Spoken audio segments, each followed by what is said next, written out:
Habari za wakati huu, mpendwa wa mtazamaji na msikilizaji, popote pale ambako unapoendelea kututazama na kutusikiliza kwa wakati huu, tunakutakia Jumapili njema ya tariki 3 Mei 2026.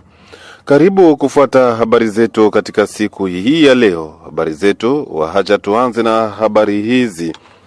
Mapigano makali ya kutumia silaha nzito na nyepesi yalishuhudiwa kati ya waasi wa M23 dhidi ya vikosi vya wazalendo wakisaidiwa na jeshi la Jamhuri ya Kidemokrasia ya Kongo.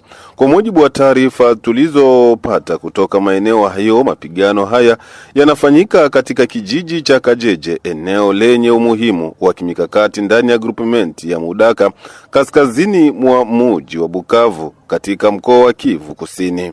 Eneo hilo la umbali chini ya kilomita 5 kutoka mipakani mbuga ya wanyama ya Kahuzi Biega. Siku ya Jumapili hii hali imeonekana kuwa tulivu kwa kiasi kikubwa, na ambako baadhi ya raia wameanza kufanya shughuli zao kama kawaida.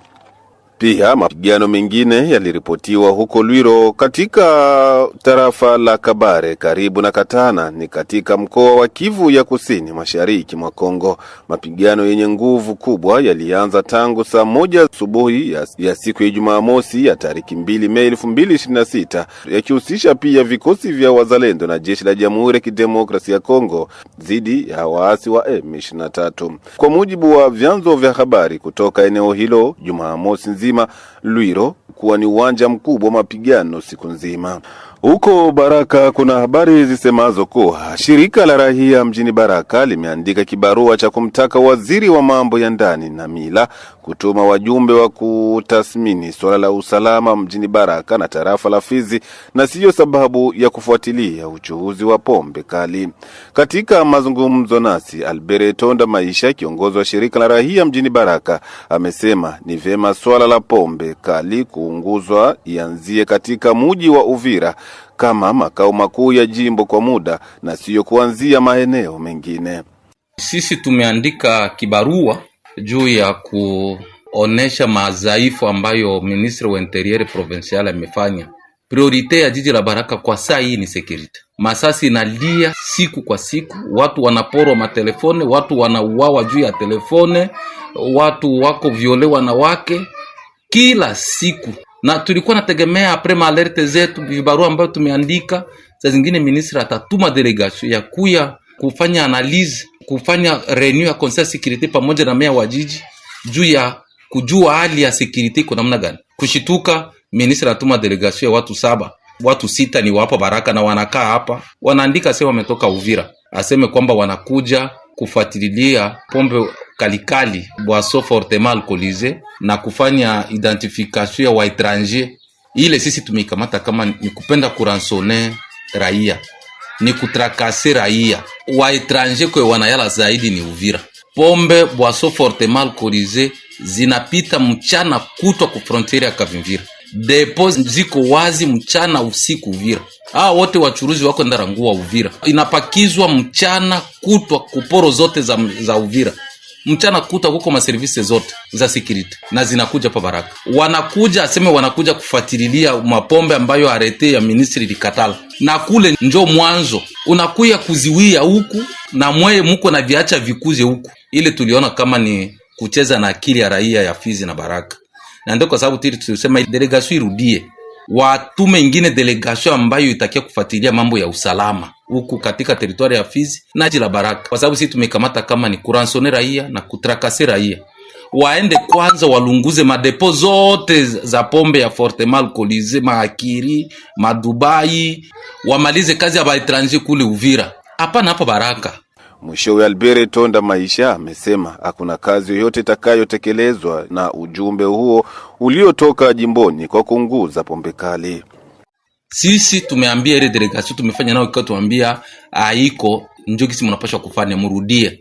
Na ndio kwa sababu tumeambia delegation kwamba warudie, tumefanya kikao na tunaambia raia wote wakiona mtu yeyote ambaye sisi ni delegation kutoka Uvira tunakuja, wajue kama wale watu hawapashi kufanya hiyo kazi. Tumefanya kikao na hiyo delegation pamoja na watu wafeke pamoja na wakomersa wote, na tumeelewana kwamba warudie, na ndio kwa sababu sisi tumefikia kuandika kibarua ya kuonesha ministri yote madhaifu ya yeye kuwaza na kutuma delegation. Na ndio maana tumependa raia yote ijue kwamba yeyote ambaye atapita kumlango yako, ujue kwamba ule anaenda mambo ambayo iko tofauti na gisi tumeongea na tumekubaliana hiyo. Na yote ambaye ataenda kinyume ya hiki ambayo tunasema, yule mtu anaanza fanya mambo ya ubandia. Mtu hata kuya kufuatilia wa consommateur na kwenye viko natoka na njoo kwenye kuko siege provinciale leo ya Sud Kivu Uvira, waanzie kule, wakimaliza kama depo zote kule zinalunguziwa na kule hakuna boti ambayo itapakiza vile vitu mchana, basi hapa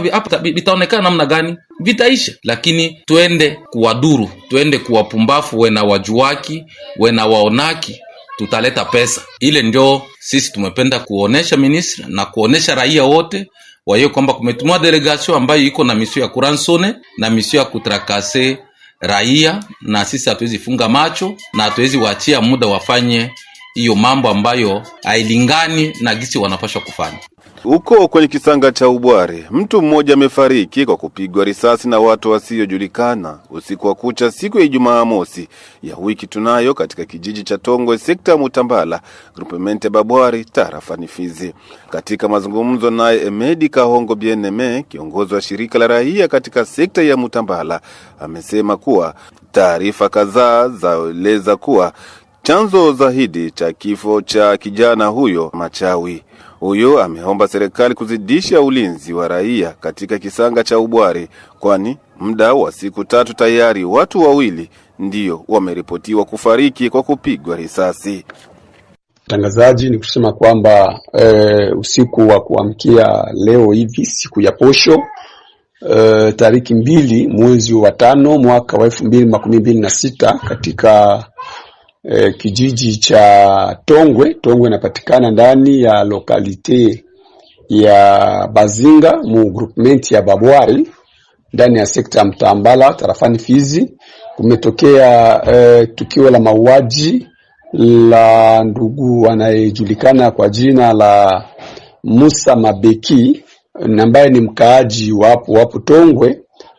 Kijana huyo ameweza kupigwa na watu wasiojulikana, walifika kwake kwa mida ya usiku na kumfiaturia masasi na hivyo kumfikiria hata kwa kusababisha kifo kwake. Sababu ya kifo kweli haijajulikana, ila kwetu sisi kama viongozi wa ofisi ya shirika la raia ndani ya sekta Mtambala tunaendelea kulaani vitendo hivyo ambavyo vinaendelea kuendeshwa na kuomba serikali kuendelea kutenda kazi ili kulinda raia vilivyo. Sababu ambazo zimekwenda kuonekana hapa na pale zinakuwa zikisemekana moja ni mambo za kiuchawi na kadhalika, lakini sababu hizo haziwezi fanya mtu aweze kujichukulia maamuzi. Ingelikuwa heri ndugu ambao ni serikali wachukuvalie njuga swala hili la mauaji ambalo liko linaendelea kuonekana hapa na pale ndani ya sekta yetu ya Mtambala. Hapa jana mlisikia tuliweza kulalama tena kwa mauaji yaliyotokea ndani ya kijiji cha Kimino ya kwanza, ambako mama mmoja aliweza kuuawa mida ya saa 12 za jioni na kuweza kumsababisha kifo hapo. Kwa sasa muda wa siku 3 tu ambazo zinakamatana, tuna handika tayari vifo vya watu 2, tena watu wazima. Hivyo vraiment tunakondane fermement hiyo hali na tunaomba serikali kuchukulia hatua na usalama wa raia kama kipaumbele kabisa. Vikwazo vya Marekani dhidi ya rais mstaafu wa DRC Joseph Kabila Kabange haiwezi kutupa tumaini lolote juu ya kumalizika kwa vita, badala yake ni kama kutupumbaza. Ndivyo amesema hayo mchambuzi wa masuala ya kisiasa mashariki mwa Jamhuri ya Kidemokrasia ya Kongo, Andre Biadunia Mashaka. Mengi zaidi na mwenzangu Bukuru Tantini Aldama kwa ripoti kamili. Mtazamo huu ameutoa siku chache kisha nchi ya Umarekani kutangaza vikwazo dhidi ya Joseph Kabila. Maoni ya Wakongomani yanakuwa tofauti juu ya swala hilo, ambako wamoja wataja kuwa ni sura sasa ya vita kumalizika, huku wengine wakiona kutokuwa na chochote. Wakati hayo yakijiri, mwananchi Andre Biadunia, mmoja kati ya wachambuzi wa siasa maarufu mashariki mwa nchi ya Kongo, ametoa hapa mtazamo wake. Hizi masanksio ambazo Etats-Unis imeinflige bwana Joseph Kabila tumezisikia. Banasema maavuari zake zote zenye iko nazo kusole mjuridiction ya Etats-Unis banazijele, yani hazitakuwa tena zake, hawezi kuzitumikisha kama kisa nataka. Banasema aussi hatafanya matransaction entre na ba ressortissants américains na entreprise américaine, ile yani kuéchanger, ile kufanya matransaction ya pesa entre ile maentité mbili.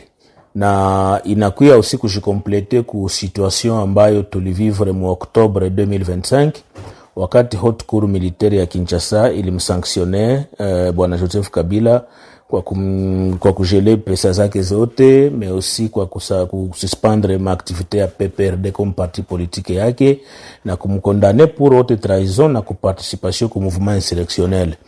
Ni mzuri, bila yote ni sawa, mais il se pose une question. Depuis alikuwa sanctionné na haute cour militaire, iko natembea kisa nataka mwa nchi za Afrika. Sijui impact gani vraiment sur le plan kumaliza vita, parce que vita sasa hivi haionekani kama itaisha, par le fait que Rwanda hajaweza kutoa ma armée yake Mkongo, par le fait que M23 mpaka leo ingali pale pale, d'ailleurs naweza kuweko na renforcer sur le plan tactique kuvita na vitu vingine. Upande mwingine, Andre Biadunia ameongeza kuwa kuna baadhi ya watu mashuhuri ambao waliwekwa chini ya vikwazo vya Umarekani ambavyo havikuzaa matunda yoyote kama alivyorejea mara tena. Nawaza kwamba Etats-Unis haiwezi kutuinspire de modele kisha ifanye bakongole bafurahie. Hatuwezi anza kufurahia kitu yoyote ile kwa sasa, kwa sababu mpaka sasa hivi Etats-Unis iko na problem, ina sanctionnaka parce que haiko Kabila ndio wa kwanza kuwa sanctionné. Robert Mugabe alikuwa sanctionné, alikuwa president wa republique, alikuwa sanctionné, mais alikufa yeye peke na pogonjwa. President Theodore Obiang wa Guinea Equatorial alikuwa sanctionné, mpaka leo iko pale. Madame Isabel dos Santos mwenye iko supposé kuwa la première femme wa pesa nyingi mu Afrika, mpaka leo anafanya manavete yake entre Dubai na kwenda Londres, alors que Dubai ndio nchi partenaire mkubwa wa Etats-Unis. Neme hakuna hawaweza kumkamata wa msanctionne.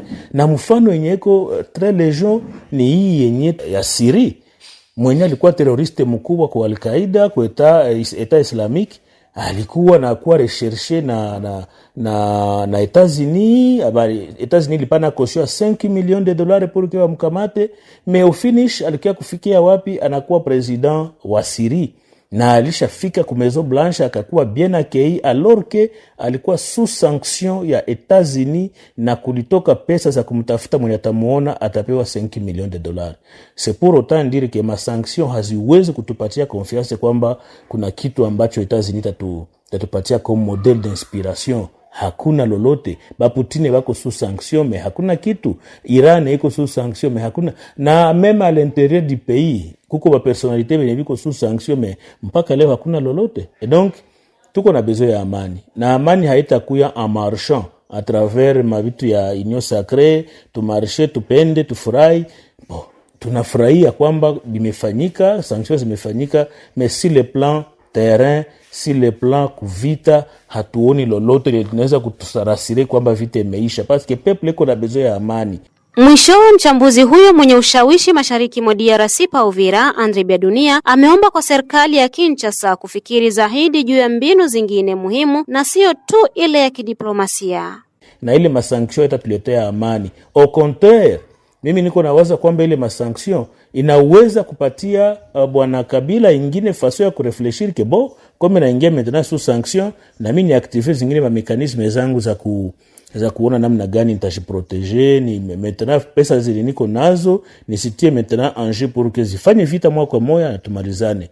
Donc proposition ya kwetu sisi wala analize za kwetu zinatuonesha kwamba République démocratique du Congo kupitia ma service ya sécurité tuone namna gani tutapigana vita à 3 niveaux, sur le plan diplomatique, sur le plan politique, na sur le plan militaire ku terrain.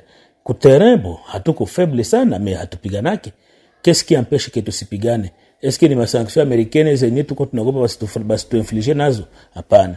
Marshe inaweza kufanyika ya Union Sacrée, watu wana marshe, wanapenda baenda kudeposer barua yao ya kufurahia, mais il faut kukumbuka kwamba après sanctions za Etats-Unis, Kabila kabine yake nayo iliandika kwamba inakamata vile inajua kwamba ile masanctions zilikuwa motivées sur le plan politique, mais banajua kwamba article 64 ya constitution inabapatia watu droit ya kubare njia kwa kila dictature, parce que bao wako na supposer kwamba bwana Felix iko mdictature na hawezi kumwitikia. Barua iko imeandikwa na presidency ya republique à travers gouvernement, baliandika nabo kusema kwamba wanafurahia na basha marché, wanasema kwamba wanafurahia ile masanction, mais sur le plan vraiment tactique, sur le plan kumaliza vita, ile masanction haiwezi kutuambia lolote, parce que tunabizoea bana sanctionner mais toujours en train de contourner na bana collaborer avec les mêmes personnes, parce que pour les Américains ni question d'intérêt, haiko question ya kusema maburafiki.